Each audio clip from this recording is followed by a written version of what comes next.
A Connecticut judge on Friday agreed to dismiss a lawsuit filed against gun manufacturers and sellers by relatives of people killed in the Sandy Hook Elementary School massacre in 2012, saying that the suit was not allowed under a federal shield law.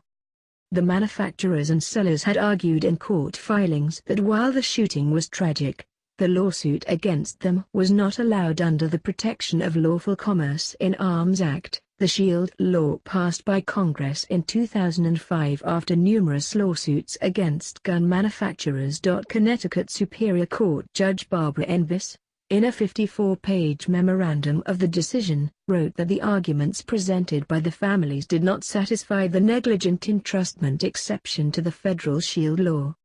This exception covers selling a weapon when the seller knows, or reasonably should know, that the buyer is likely to, and does, use the product in a manner involving unreasonable risk of physical injury to the person or others.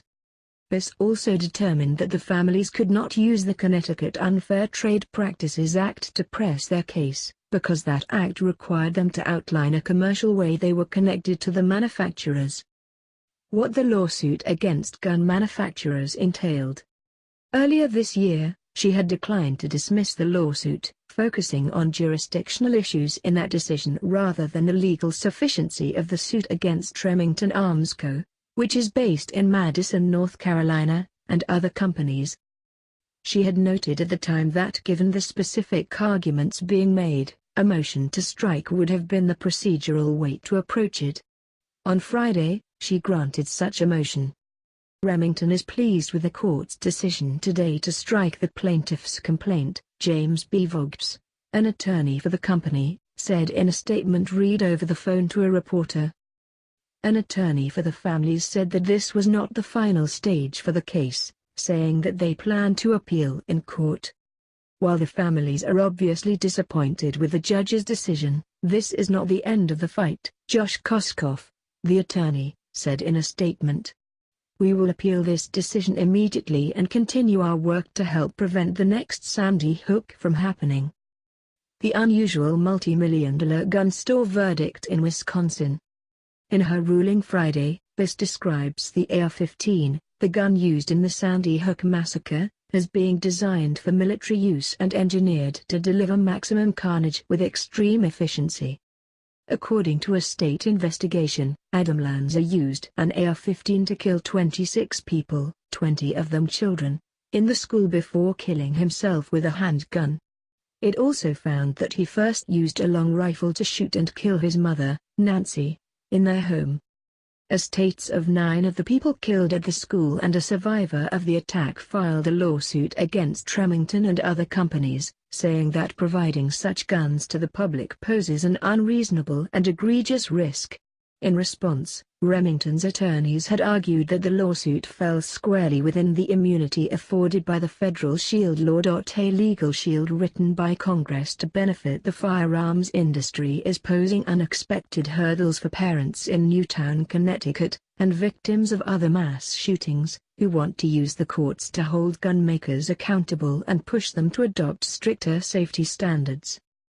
The law, approved in 2005 after intense lobbying by the National Rifle Association, grants gun companies rare protection from the kind of liability suits that have targeted many other consumer product manufacturers.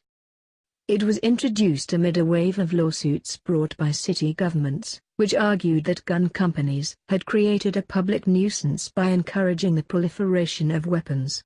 Advocates for gun makers said such suits threatened to destroy the industry and imperil Americans' constitutional right to bear arms. But over the past 8 years, the legal shield has increasingly been used to block a different stripe of legal action, suits brought by victims and their families alleging that gun makers had failed to equip their firearms with proper safeguards or that gun dealers sold weapons improperly.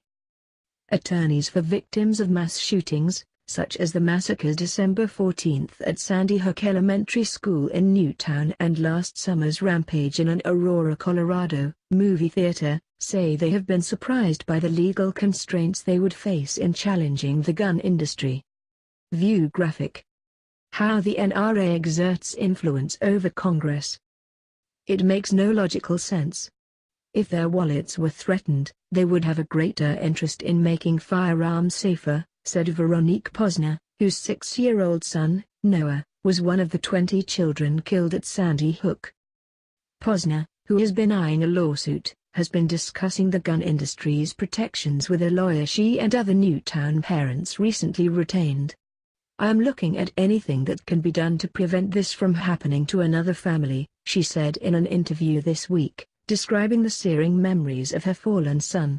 "I don't want his life to be a statistical blip."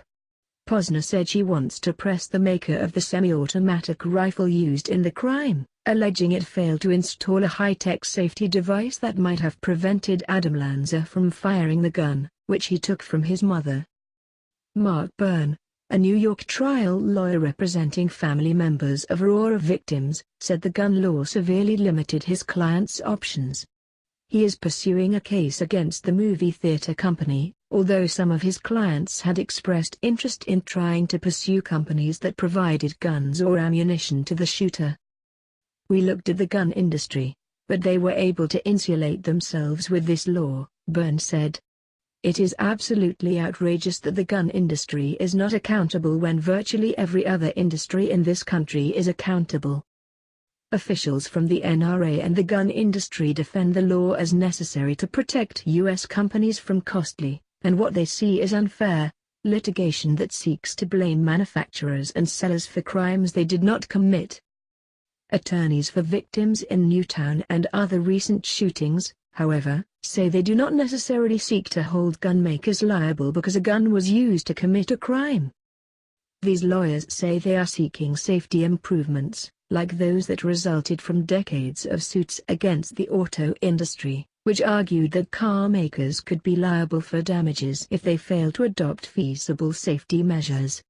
And just as legal action helped lead automakers to add seatbelts and airbags, potential litigants in gun cases say they want firearms makers to add readily available safety features, such as biometric locks that it would allow a gun to be fired only by its licensed owner.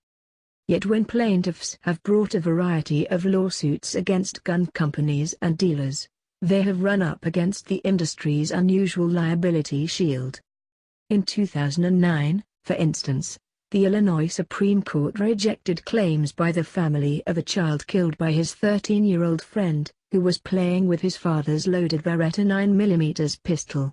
The family argued that the gun's design was flawed because the device meant to register ammunition in the chamber was inadequate and that the company should be held responsible. But the court ruled that the company was protected by the industry's legal shield.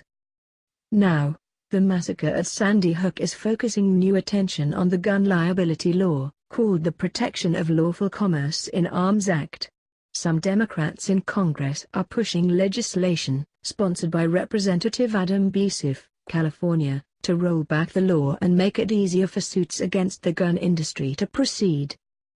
Lawrence G. Keene, General Counsel of the Newtown-based National Shooting Sports Foundation, the industry's trade organization, noted that Congress adopted the law with overwhelming majorities and predicted that any repeal effort would fizzle.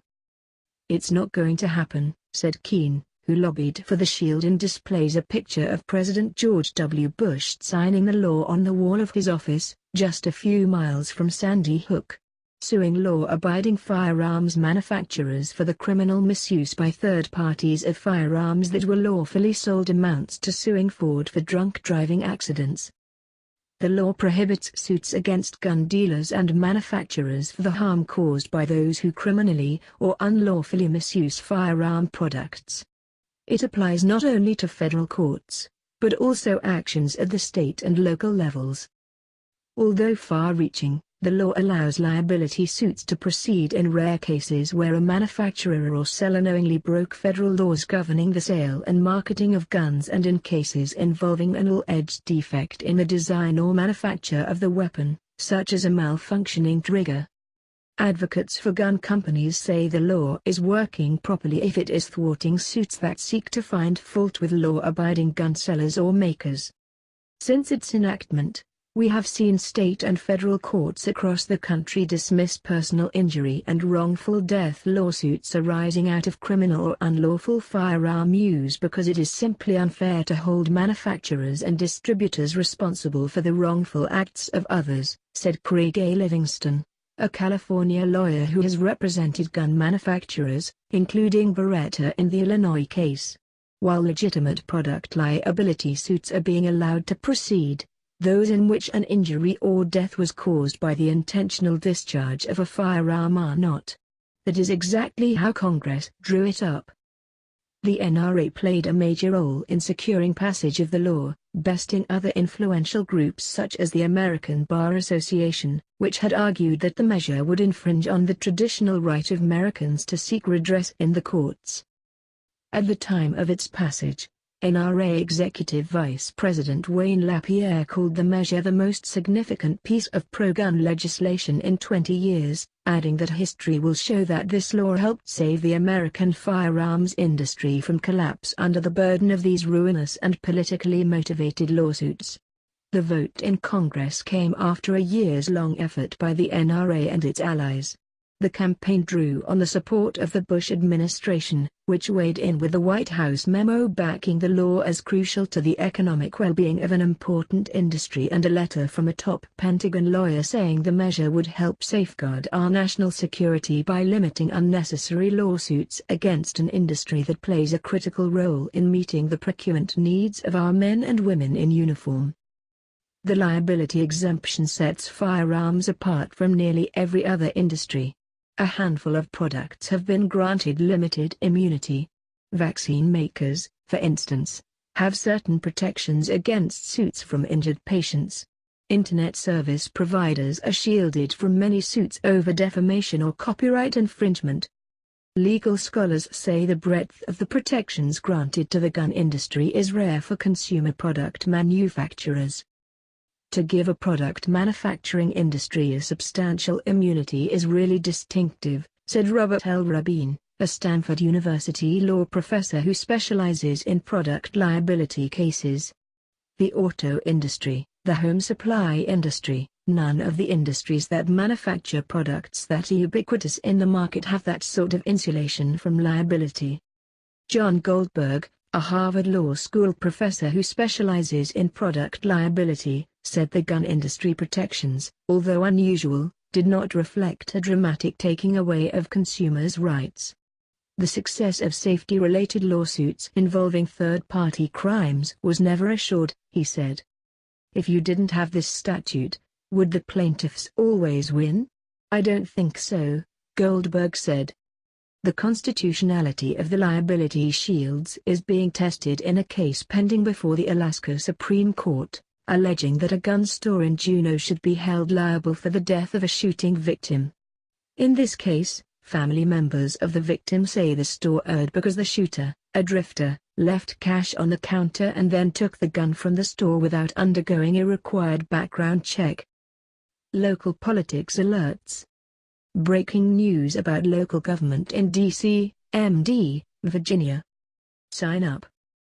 Jonathan Lowy, director of the Brady Campaign to Prevent Gun Violence's Legal Action Project, who is arguing the Alaska case, says the lawsuit claims in part that the legal shield is unconstitutional because it infringes on the rights of state courts.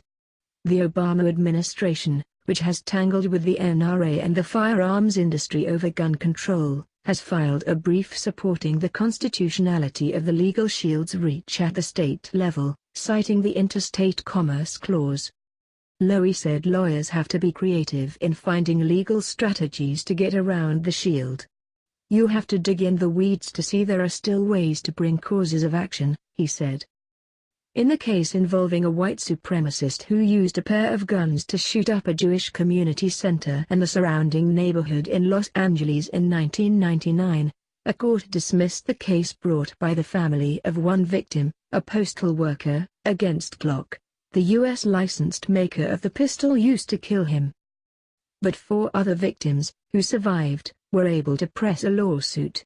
They are suing a separate company, which produced the 9mm semi-automatic rifle used against them. The case was allowed to proceed because the Chinese manufacturer had no U.S. license and was not covered by the legal shield.